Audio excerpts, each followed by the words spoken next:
రవి ఉత్తరాయణ పుణ్యకాలంలోకే మొదలవబోతున్నాడు అన్నమాట. ఉత్తరాయణ పుణ్యకాలం అంటే మకర సంక్రమణం జరగబోతుంది. జనవరి 15 నుంచి ఫిబ్రవరి 15 వరకు రవి మకర రాశిలోనే ప్రయాణం చేయబోతున్నాడు. అంటే దాదాపు 30 రోజులు అన్నమాట. ఎందుకంటే రవి ప్రయాణం వచ్చేటప్పటికి 0.58 డిగ్రీస్ పర్ డే, అంటే ఒక రోజుకి 0.58 డిగ్రీస్ ప్రయాణం చేయబోతాడు. ఉత్తర భూగోళానికి ఉత్తర దిక్కున ప్రయాణం చేయబోతున్నాడు అన్నమాట. ఉత్తర దిక్కున స్టార్ట్ అవబోతున్నది. ఇది చాలా శుభదాయకంగా కూడా చెప్పచ్చు. ఉత్తరాయణ పుణ్యకాలం అనేది ఎన్నో పుణ్య కార్యక్రమాలకి కూడా నిలవ అన్నమాట. రవి అత్యంత శక్తివంతుడైనటువంటి గ్రహం. ఈ యొక్క రవి యొక్క ఆరాధన చేయటం వల్ల, సూర్యారాధన చేయటం వల్ల ఎంతో గొప్పది అని చెప్పేసి సాక్షాత్ శ్రీకృష్ణ భగవానుడు చెప్పాడన్నమాట. అంటే సూర్యుడి యొక్క గొప్పతనాన్ని శ్రీకృష్ణుడు చెప్పాడు. తన యొక్క సంతానానికి కూడా ఎప్పుడైతే క్షయవాదికి గురైనటువంటి శ్రీకృష్ణుడి యొక్క సంతానానికి చెప్పడం జరుగుతుంది అన్నమాట. సూర్యారాధన చేయటం వల్ల అన్య రకాలైనటువంటి రోగాలకి దూరంగా జరగచ్చు అని చెప్పి శాస్త్రంలో చెప్పడం జరిగింది. సూర్యుడి యొక్క స్థానం అనేది కొన్ని స్థానాల్లో అనుకూలమైనటువంటి ఫలితాన్ని ఎక్కువగా ఇస్తాడు. మనం పూర్తిగా గమనించినట్లయితే 3, 6, 10, 11 స్థానాల్లో పూర్తి అనుకూలమైనటువంటి ఫలితాలుగా ఇవ్వడం జరుగుతుంది అన్నమాట.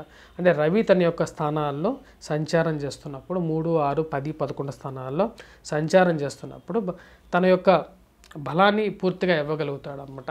అంటే ముఖ్యంగా రవి ఎవరి జాతకంలో అయితే సరైన స్థానంలో ఉంటాడో, రవి మహర్దశ చాలామంది జాతకాల్లో అనుకూలంగా ఉండదు. అంటే రవి మహర్దశ వస్తే మనం ఏదో ఉచ్చ స్థానంలోకి వెళ్తాము అని చెప్పి కొంతమంది అనుకోవచ్చు. కానీ సూర్యుడి యొక్క మహర్దశ వచ్చినప్పుడు చాలామంది అధపాతాళంలోకి వెళ్ళిపోయిన వాళ్ళు ఎంతోమందిని నేను చూశాను అన్నమాట. సరైన స్థితిగతిలో ఉండదు. చాలా తక్కువ మందికే సూర్యుడు రవి యొక్క మహర్దశలో ఉచ్చ స్థానంలోకి వెళ్తారన్నమాట. మిగతా వాళ్ళందరూ అంత అనుకూలంగా ఉండదు. సూర్యుడు సరైన స్థానంలో ఉన్నప్పుడు వారు ఎలా ఉంటారంటే వారి యొక్క జీవితంలో ఒక మంచి ప్రొఫెషనల్గా బాగా ఎదుగుతారన్నమాట. ఉద్యోగరీత్యా డాక్టర్స్ గాను, నర్సెస్ గాను సొసైటీలో రికగ్నిషన్ అనేది ఉంటుంది. మనం చూసినట్లయితే ఎంతోమంది ఫిల్మ్ స్టార్స్ని మనం చూసినట్లయితే రవి యొక్క స్థానం అనేది వారికి చాలా మంచి స్థానంలో ఉంటుంది. అలాగే సినీ స్థానం కూడా చాలా బాగుంటుంది. ఎందుకంటే రవి యొక్క పుత్రుడే శని కాబట్టి, ఛాయాగ్రహ పుత్రుడు కాబట్టి, సో తన యొక్క ప్రభావరీత్యా జీవితంలో వారు చాలా మంచి స్థానానికి వెళ్తారన్నమాట. శని బలంగా ఉన్నప్పుడు వారికి సొసైటీలో రికగ్నిషన్ ఎందుకు వస్తుంది అంటే రవి పుత్రుడు కాబట్టి. శని బలంగా ఉన్నా సరే వారి జీవితంలో పబ్లిక్ అట్రాక్షన్ని ఎక్కువగా పొందుతూ ఉంటారన్నమాట. అంటే వాళ్ళు ఏ మాట మాట్లాడినా సరే అది ఒక సెన్సేషన్గా మారుతూ ఉంటుంది. మరియు అలాగే సొసైటీలో రికగ్నిషన్గా కూడా వారు పొందుతూ ఉంటారు. సో సూర్యారాధనకి చాలామంది చాలా రకాలుగా కూడా చేస్తూ ఉంటారు. మన యొక్క ఇప్పుడు జరగబోతున్నటువంటి సూర్య సంక్రమణం అంటే మకర సంక్రమణంలో ఎలా ఉంటుంది అనేది, ద్వాదశ రాశుల వారి మీద ప్రభావం ఎలా ఉంటుంది అనేది చూద్దాం. కుంభరాశి వారికి ఎలా ఉండబోతుందని చూద్దాం. కుంభరాశి వారికి వచ్చేటప్పటికి వ్యయ స్థానాల్లోకి వచ్చేటప్పటికి రవి సంచారం అంత యోగ్యాన్ని ఇవ్వట్లేదు. తద్వారా వచ్చేటప్పటికి అధికమైనటువంటి ధన వ్యయాన్ని కలిగించే విధంగా ఉంటుందన్నమాట. మరియు మానసిక చింతన కలిగించే విధంగా ఉంటుంది. రవి మంచి స్థానంలోకి రావట్లేదు. తద్వారా వచ్చేటప్పటికి అంత అనుకూలమైనటువంటి ఫలితాన్ని రవి ఇవ్వలేడు. కాకపోతే ఈ రాశి వారికి కుజుడు మంచి స్థానంలో ఉన్నాడన్నమాట. కుజుడు మంచి స్థానంలో ఉన్నప్పుడు ఎటువంటి ఫలితాన్ని ఇస్తాడంటే ఉద్యోగ ప్రయత్న సంబంధితమైన విషయాల్లో కొంచెం అనుకూలమైనటువంటి ఫలితాన్ని ఇచ్చే విధంగా ఉంటాడు. కాకపోతే ఈ రాశి వారికి రవి సరైన స్థానంలో లేనందువలన రావాల్సినటువంటి గౌరవము, గుర్తింపు రాలేనటువంటి పరిస్థితి, మానసిక క్షోభ కలిగించే విధంగా ఉంటుంది. ఉద్యోగ ప్రయత్న సంబంధితమైన విషయాలలో అనుకూలత అనేది ఉంటుంది. దానిలో ఎటువంటి సందేహం లేదు. కాకపోతే ఈ రాశి వారికి అధికమైనటువంటి శరీరంలో వేడి, ధనక్షయకారకుడుగా తయారవుతాడు అన్నమాట. అంటే డబ్బు అనేది విపరీతంగా ఖర్చు అవుతూ ఉంటుంది. పేరు ప్రఖ్యాతుల విషయంలో కొద్దిగా కష్టపడినా సరే వీరు చేసినటువంటి పనిని వీరే చెప్పుకోలేనటువంటి పరిస్థితి ఏర్పడుతుంటుంది అన్నమాట. అంటే వీరు బాగా కష్టపడి పని చేస్తారు. మరియు కుటుంబీకులతో సరదాగా గడపడం అనేది జరుగుతుందన్నమాట. మళ్ళీ ఆరోగ్య విషయాల్లో తగు జాగ్రత్తలు తీసుకోవాల్సినటువంటి ముఖ్యమైన సూచన, రాబోతున్నటువంటి జనవరి 15 నుంచి ఫిబ్రవరి 15 వరకు అంత అనుకూలమైనటువంటి గ్రహస్థితిగా గోచరించట్లేదు. రవి అంత యోగకారకమైనటువంటి స్థానంగా లేడు. కాకపోతే కుజుడు సరైన స్థానంలో ఉన్నందువలన ఉద్యోగరీత్యా మటుకు అనుకూలంగా ఉంటుంది. కానీ ఉద్యోగరీల్లో కూడా మీరు కష్టపడి చేస్తున్నటువంటి అధికమైనటువంటి శారీరక శ్రమ అనేది ఉంటుంది అన్నమాట. అలిసిపోవటం అనేది ఎక్కువగా ఉంటుంది. ఎక్కువగా వచ్చినప్పటికీ కాన్సన్ట్రేట్ చేసినా సరే దానిలో ఎక్కువగా ఫలితాన్ని తీసుకోలేనటువంటి పరిస్థితి. అంటే ఒక పని కోసం మీరు ఎక్కువగా తిరిగి ఆ పని అవ్వలేదు అంటే ఎలా ఉంటుంది? అలాంటి ఒక పరిస్థితి ఏర్పడుతూ ఉంటుంది. దానికి గల కారణం వచ్చినప్పటికీ రవి యొక్క స్థితి అనేది అంత అనుకూలించలేదు అని చెప్పి దానికి కారణం. విద్యార్థులకి, ఉపాధ్యాయులకి, అలాగే పోటీ పరీక్షల కోసం ప్రిపేర్ అవుతున్న వారికి కూడా కొంచెం అనుకూలమైనటువంటి ఫలితాలుగానే గోచరిస్తున్నది. కాకపోతే ఇక రాశి వారికి వచ్చినప్పుడు సూర్య నమస్కారం చేయడం అనేది ముఖ్యమైన సూచన. సూర్య నమస్కారం, సూర్యారాధన చేసిన తర్వాత కొంచెం విజయాలు పొందగలుగుతారు.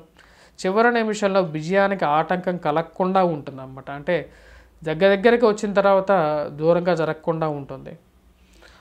తద్వారా వచ్చినప్పటికీ మంచి ఫలితాలను కూడా వీరు పొందగలుగుతారు అన్నమాట. అలాగే వ్యాపారస్తులు వచ్చినప్పటికీ నూతన వ్యాపార ప్రయత్న సంబంధితమైన విషయాల్లో కొత్త ఆలోచనలు అనేవి స్టార్ట్ చేయాలి అని చెప్పి మనసులో కోరికలు అనేవి పుడతాయి.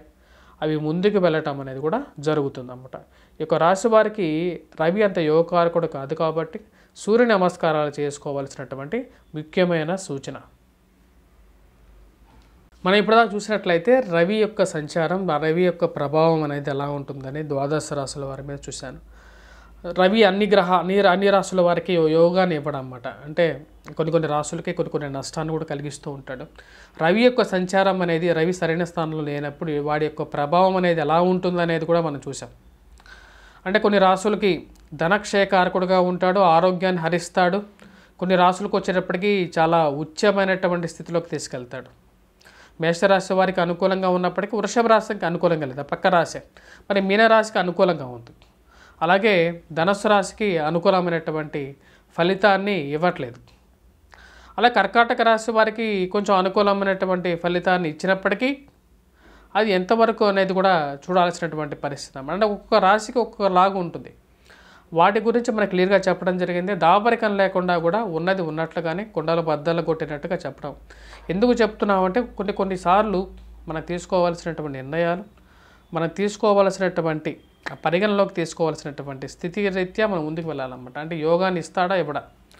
ఆ గ్రహం యోగం ఇవ్వనప్పుడు కొంతమంది మనం అంతా పాజిటివ్గా చెప్పినా సరే ఆ పాజిటివ్ యాంగిల్లోనే వెళ్ళి ఇన్వెస్ట్మెంట్స్ గురించి చేసినప్పుడు ఎలా అవుతుంది? అదే ప్రాబ్లం క్రియేట్ చేస్తుంది. సో అది ఉన్నది ఉన్నట్లుగానే చెప్పాలి. ఎందుకంటే మీ యొక్క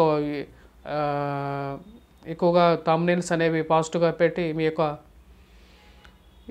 వ్యూస్ అనేది పెంచుకుంటే నాకేమొస్తుంది అంటే మొత్తం ఓవరాల్గా వచ్చేటప్పటికి మీకు అది నెగిటివ్గా తయారవుతుంటుంది. కాబట్టి ఉన్నది ఉన్నట్లుగానే చెప్పడం జరుగుతుంది.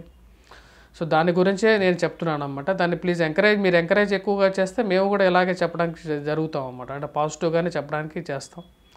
అదే మీరు నెగిటివ్గా తీసుకున్నట్లు నెగిటివ్గా చెప్తున్నాను అనుకుంటే నెగిటివ్గానే మీరు పాజిటివ్గానే చెప్తారు జనరల్గా. ఎవరైనా ఎందుకు పాజిటివ్గా చెప్తున్నారు అంటే ఎందుకు దాపరికం ఎందుకు చేస్తున్నారు అంటే వ్యూస్ రావని చెప్పి జనరల్గా అందరూ సో ఉన్నది ఉన్నట్లుగానే చెప్పడం జరుగుతుంది మా యొక్క ఛానల్లో.